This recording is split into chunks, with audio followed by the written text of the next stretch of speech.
You were told loyalty would pay off. It didn't. In fact, for the average professional, loyalty quietly costs somewhere between $300,000 and $500,000 over a lifetime. That number sounds insane. It sounds exaggerated. It sounds like clickbait. It's not. The standard advice goes like this: stay with one company, work hard, prove yourself, climb the ladder, and eventually you'll be rewarded. Raises will come, stability will come, security will come. That advice feels moral. It feels responsible. It feels safe. It is also mathematically wrong. And today I'm going to prove it. Not with vibes, not with anecdotes alone, with numbers, with psychology, with the same math your employer understands perfectly but never explains to you. Because once you see the numbers, you realize something uncomfortable. Loyalty is no longer a virtue in modern labor markets. It's a discount your employer applies to your wages. And the system depends on you never running the math. Here's why people fall for this lie. First, status signaling. Staying at one company for 10 years sounds respectable. It signals reliability. It signals maturity. It signals that you're not risky. Humans crave social approval, and companies know that. So they frame loyalty as character instead of what it actually is, a cost-saving mechanism. Then there's sunk cost fallacy. You've already spent years building relationships, learning internal systems, adapting to corporate politics. Leaving feels like throwing all that away. So you stay even when the numbers stop making sense. And then there's fear. Fear of the unknown, fear of rejection, fear of starting over, fear that maybe you're not as valuable on the open market as you hope. Employers quietly benefit from that fear. The less often you test your market value, the easier it is to underpay you. If you're struggling financially despite doing everything right, this isn't because you failed. It's because the rules changed and no one updated the advice. Let's get into the math. Meet Toby. Toby graduates at 22 and lands an entry-level job paying $50,000 a year. He's grateful. He's motivated. He believes loyalty matters. Scenario A is the standard path, the loyal path. Toby stays at the same company for 10 years. Every year he gets a raise. It averages 3%. Some years it's 2%. Some years it's 4%. HR frames this as competitive. Here's what that looks like.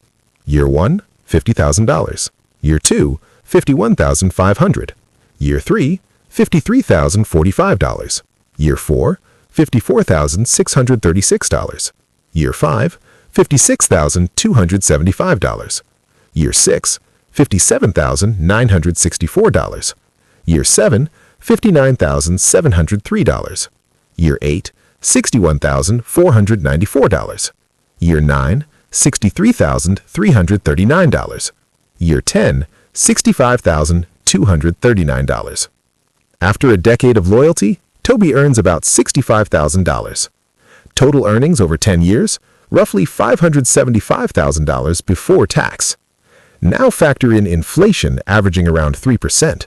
In real purchasing power, Toby barely moved. His lifestyle improved slightly, but not meaningfully. Rent went up, healthcare went up, food went up. Time disappeared. Now scenario B. Same Toby, same skills, same intelligence, different strategy.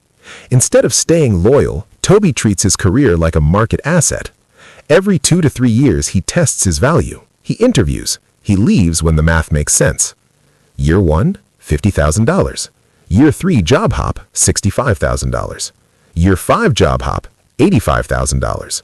Year 8 job hop, $110,000. These aren't fantasy numbers. They're consistent with labor market data across tech, finance, marketing, consulting, and even operations roles.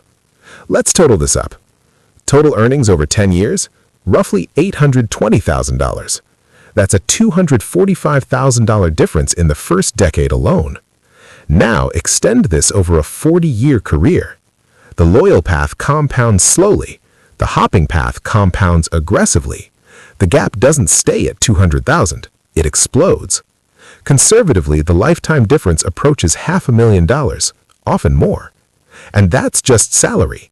We haven't even touched bonuses, equity, retirement contributions, or the opportunity cost of underpaid years. Here's the part no one tells you. Companies do not budget raises the same way they budget new hires. Internal raises are capped. External offers are market-driven. That's not an accident, it's a strategy. When you stay, you're priced based on your past salary. When you leave, you're priced based on market demand. Loyalty anchors you to yesterday's worth. Job hopping forces employers to pay today's price. Now let's talk about taxes and opportunity cost, because this is where the pain multiplies. Higher early career earnings don't just give you nicer things. They give you leverage. They increase your retirement contributions earlier, which compounds for decades. They let you invest more when time is on your side. An extra $15,000 at age 25 is not the same as $15,000 at 45. One compounds for 20 years. The other barely moves the needle. By staying loyal early, you don't just lose income, you lose time. And time is the most expensive thing you can give away cheaply. This is why the system loves loyalty narratives. They slow your earning curve when it matters most. Let's ground this with a real-world example. In 2022, multiple labor studies showed that employees who switched jobs saw wage increases between 10 and 20% on average. Those who stayed saw raises closer to 3%. The gap widened during high inflation periods, meaning loyal workers effectively took pay cuts while switchers stayed ahead. Companies framed this as budget constraints. But notice something interesting. Those same companies somehow found the money to pay new hires market rates. That tells you everything. Now back to Toby. At age 32, loyal Toby earns $65,000. Job-hopping Toby earns over $100,000. Their lifestyles are different. Their stress levels are different. Their bargaining power is different. One negotiates from fear. The other negotiates from options. And here's the psychological trap that keeps loyal Toby stuck. Identity. He's the dependable one. He's part of the family. He's told he's valued.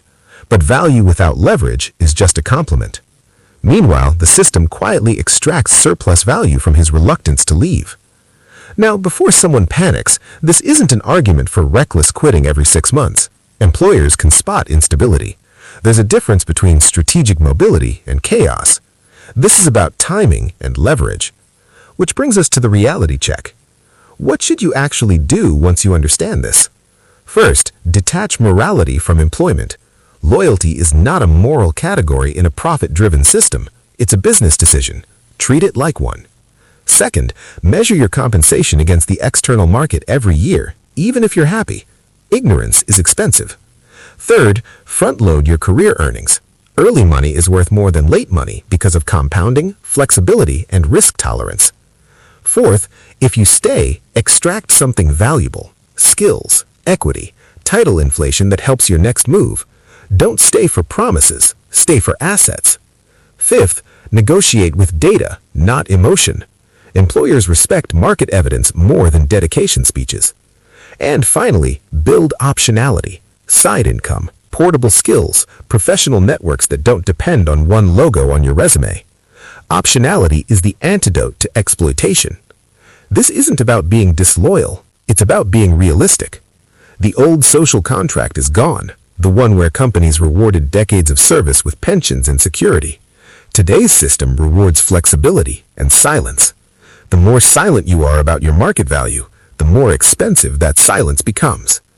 Here's the entire lesson in one sentence. In a market economy, loyalty without leverage is a financial liability. And this loyalty trap connects directly to another lie you've been told, that promotions are always progress. Because often, promotions lock you in, slow your mobility, and make you even cheaper per hour. That's the next trap. Because once you understand how staying costs you $500,000, you'll never look at career advice the same way again. The system isn't broken, it's optimized. Just not for you.